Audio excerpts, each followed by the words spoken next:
दोस्तों स्वागत है आप सभी का हमारी आज की वीडियो में। आज हम बताने वाले हैं एनाबेल डॉल की सच्ची कहानी। वीडियो को पूरा देखें।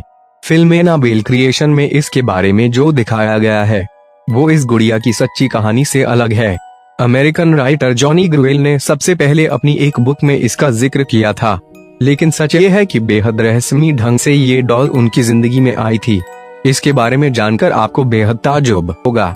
दरअसल बात उस वक्त की है जब जॉनी ग्रुएल बच्चों के लिए एक किताब की सीरीज पर काम कर रहे थे। उन्होंने रेजडियन सीरीज नाम की एक किताब के साथ एनाबेल डॉल को मार्केट में लॉन्च किया। उनकी यह किताब लोगों के लिए बेहद रोचक विषय थी। डॉल के पीछे छुपी अनोखी कहानी ने लोगों को इसे जानने के लिए मजबूर कर दिया। बात उस वक्त की है जब जॉनी ग्रुएल को अपनी घर के बैकयार्ड में यह डॉल मिली थी। जब उनकी बेटी मार्सेला पैदा हुई तो उसी डॉल से वो हर वक्त खेलती रहती थी। जॉनी ने जब अपनी बेटी को डॉल के साथ खेलते हुए देखा तो उन्हें रेजडियन स्टोरीज लिखने का आइडिया आया। पर दुख की बात ये थी कि 13 साल की उम्र में ही मार्सेल की मौत हो गई। उसकी मौत का कारण संक्रमित टीका बताया गया। मार्सेला की मौत के बाद जब रेजडियन स्टोरीज को मार्केट में लाया गया तब उस डॉल का मॉडल भी बुक के कवर पेज पर छापा गया। ये मार्सेला को श्रद्धांजलि देने के कारण ही लॉन्च किया गया था।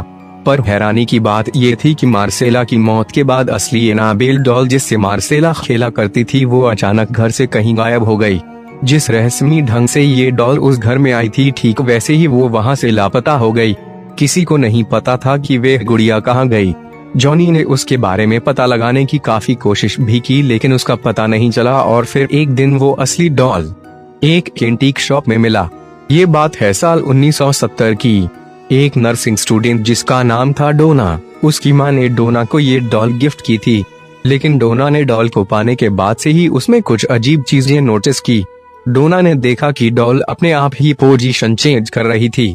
कभी कभी डोना डॉल को एक रूम में रख के कहीं बाहर जाती थी तो वापस लौटने पर वे डॉल उसे वहां नहीं मिलती थी। तलाशने पर उसे वो गुड़िया घर के किसी दूसरे कोने में मिलती थी। एक दिन डोना ने कमरे में लौटने के बाद देखा कि डॉल के हाथ और पीठ पर खून के धब्बे लगे हुए हैं। वो दहशत भरा ये नजारा देखकर बुरी तरह कांप गई। डोना को समझ आ गया था कि उसके साथ कुछ बुरा हो रहा है। इसके बाद डोना ने एड और लॉरेन को बुलाया। एड और लॉरेन ने जब पाया कि यह डॉल भूतिया है तब डोना और ज्यादा डर गई। उसने उस गुड़िया को वहां से ले जाने के लिए कहा। एड और लॉरेन उस वक्त उस गुड़िया को अपने साथ कार में ऑकल्ट म्यूजियम में ले गए।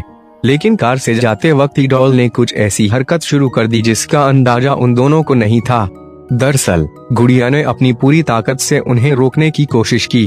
गुड़िया ने बार बार कार का स्टीयरिंग घुमाने की कोशिश की, मानो कि वो उन्हें कहीं और ले जाना चाहती है। बड़ी मुश्किल से एड और लॉरेन अपनी मंजिल तक पहुँचते हैं।